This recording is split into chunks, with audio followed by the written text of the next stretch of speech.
தணிகையில் துயர் தணித்திடும் வேலனே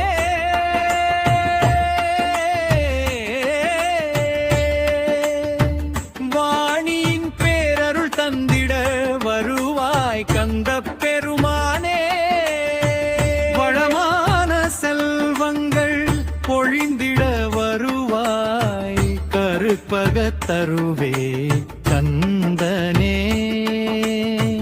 குன்றெல்லாம் வீற்றிருக்கும் பாகுகனே சரணம் சரணம் சண்முக சரணம் சரவண பவம் சரவண பவம் சரவண பவம் சரணம் சரணம்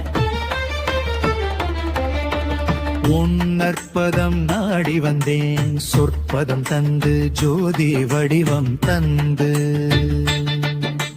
நற்பெரும் பேரு தந்து நல்வடிவம் காண தந்து வந்து அருள் வருவாய் குகனே மழைத்தனம் என அருள்மழை பொழிந்திட கொடைத்தனம் என அருக்கரம் கொண்டு கொடுத்திரைத்தனம் என மயிலேறி வந்திட சிவத